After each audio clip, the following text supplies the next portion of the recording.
India flight from Ahmedabad to London. Now, the Aircraft Accident Investigation Bureau has released its 15-page report on the Air India crash that took place in Ahmedabad on June 12th. And this offers the first official insight into what transpired on that fateful day. Now, let's take a look at what this report says. Now, the report examines the sequence of events and engine behavior leading up to the incident involving Boeing 787-8 aircraft. Now, on June 12th, AI-171 flight took off from Ahmedabad airport for London's Gatwick, but the aircraft Boeing 787-8 Dreamliner crashed just a few seconds after taking off, killing all but one passenger aboard. Now, here are the key takeaways from that 15-page report. First of all, both engines shut down mid-air within seconds after takeoff. Fuel cutoff switches moved from run to cutoff, one after another in just 1 second. Now, the report revealed that the fuel supply to the engines was immediately cut off.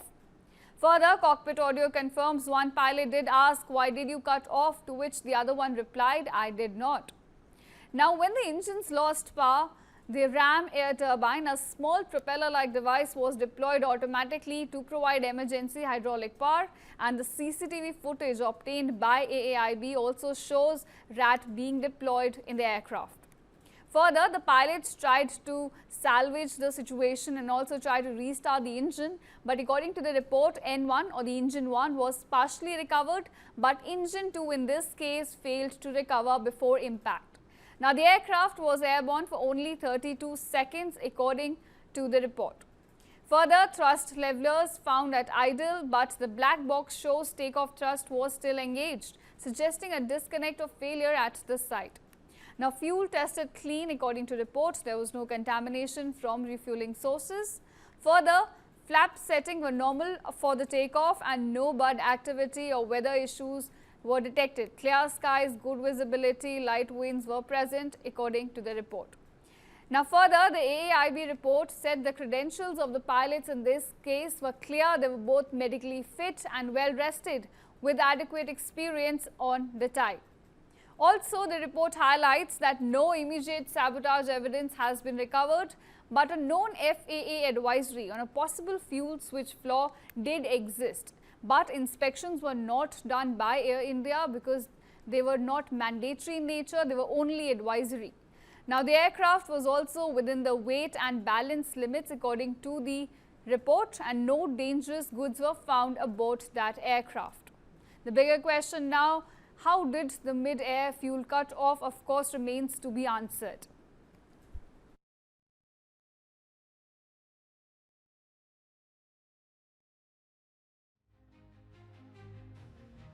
Now I'm being joined by Captain Sanjay Carway, aviation expert and former accountable manager at Aviation Government of Maharashtra. Thank you, Mr. Carway, for joining us here on News 9 and giving us your time. Now, my first question to you is, it's a detailed report that has come out, helps us understand, what took place inside the cockpit during that time. What are your takeaways as an aviation expert? Good morning, everyone. Now, if you ask me personally, this report leaves more questions than answers. I have not understood why only a segment of the cockpit voice recorder has been released, whereas one crew is asking the other crew as to, did you shut off the fuel shut-off lever? To which he replies in negative. If you look at the instrument panel, it is not easy to shut off the fuel control switch. It is a positive action. It is a spring-loaded switch. You have to pull it up and then move it from run to off or off to run. In fact, the AIB report also says that subsequently the FIDEC decided to take over and the number 1 engine was lit up and the number 2 engine was still in the process. The N1, that means the engine RPM was rising, though there was insufficient height for the engine to get to the full RPM. So it is very obvious that there is either a software glitch or a mechanical glitch into the fuel control switch, which has led to this disaster. I am really surprised as to why this specific, because when you release a statement saying that one pilot asked the other pilot, did you cut off?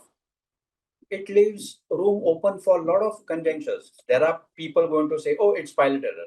That means they knew it is going to happen. Not necessarily.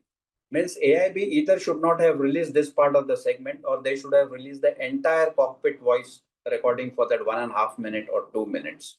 This selective truth is extremely dangerous in any inquiry, especially when you leave it for public perception. We really don't know what transpired before this call between the crew, what transpired after this call. We are now placing words in mouth of everyone who is hearing this, and 95% of the people will jump to the conclusion, putting the blame on the aircraft, especially for the aircraft manufacturer, the engine manufacturer, it suits them. If you look at the advisory, let us ask this question to FAA or Boeing. Didn't they feel it important enough to make it a mandatory thing instead of an advisory thing? Right. Something to do with fuel and engine has been put into advisory. Was it because they did not have sufficient spares to cater to 1100 787s and thousands of 737? So they thought, let us leave it to the airline to take a call. Why should an airline take a call when an engine manufacturer and an aircraft manufacturer and the FAA, that is the regulator of that country, says, oh, well, everything is okay, but if you want, you may check. This is like washing your hands off. This is an extremely dangerous scenario in aviation. I am really puzzled and foxed that people are today talking, oh, no inspection was carried out by Air India. It will be worthwhile finding out how many other airlines have carried out this inspection when it has been labeled as advisory. And why did FAA label it as advisory? Why not mandatory? Right. Now, Captain Carway, I want to understand here, ever since this report came out, fuel switches, that's the buzzword here.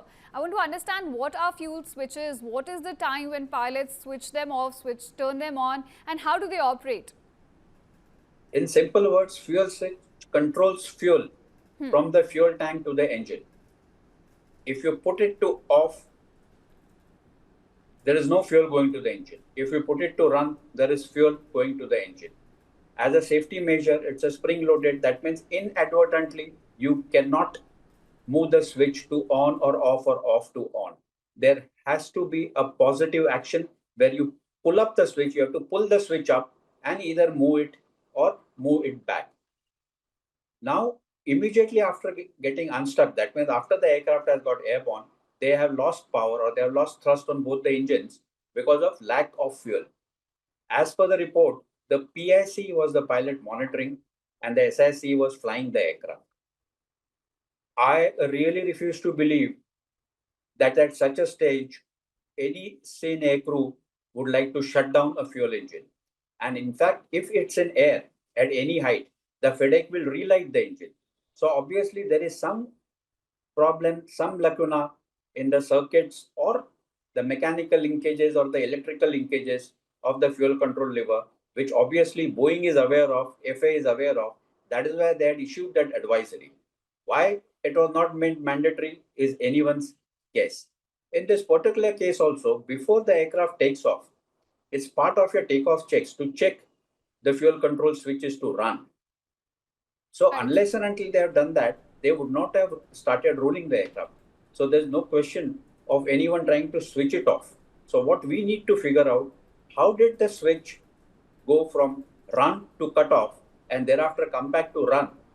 As the engines, it is shown very amply in the DFDR and CVR that the engine started, there was a relight and the engine RPM started increasing. Number one did start pick up and number two engine did not have adequate height to get to a full RPM.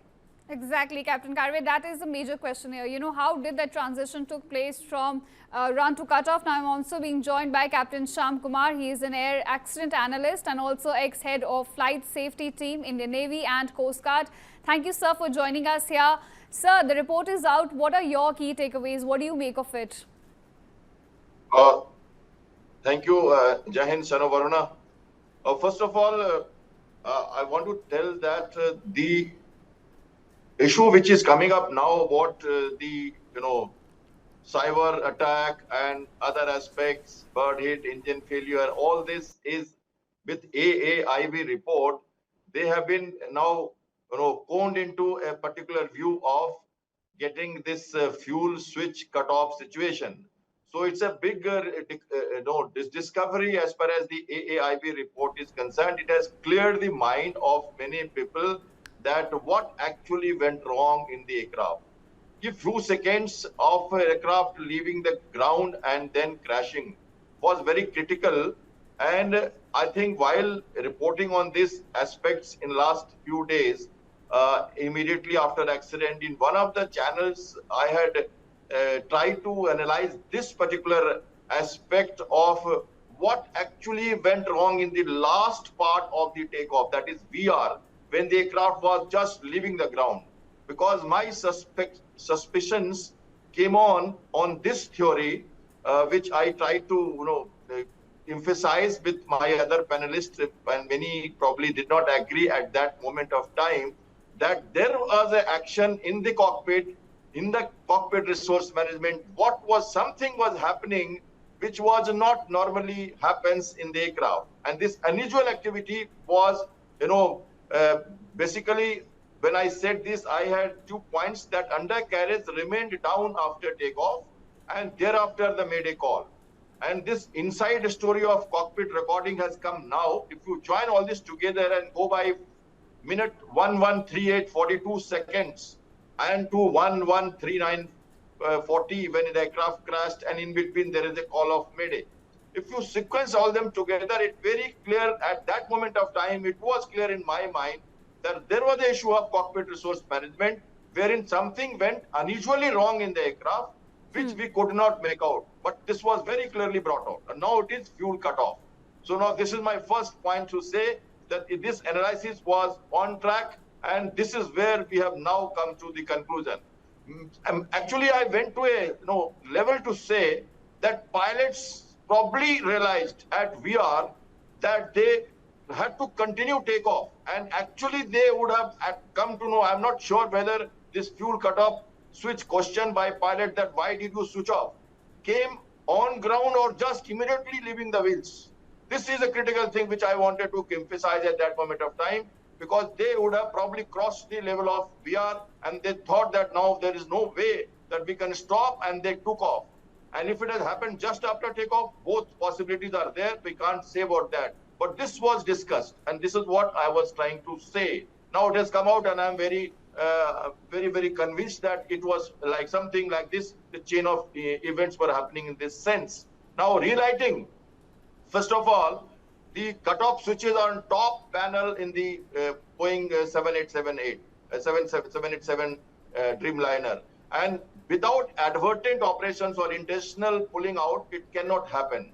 So the situation is whether the pilot did it, co-pilot did it, or whether it happened by electronic malfunction.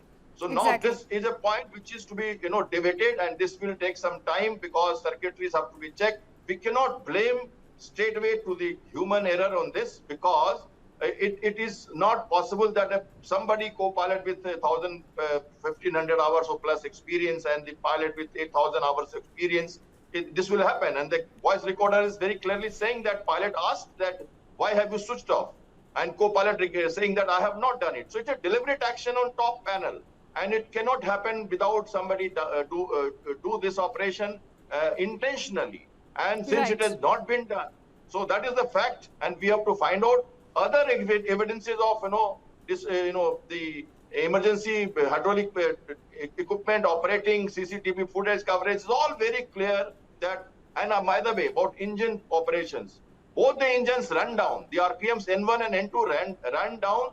There is a relight, because there is an automatic flight relight in this aircraft, which has worked because the exhaust gas temperature started rising on number 1, which indicated that number 1 was going to sustain.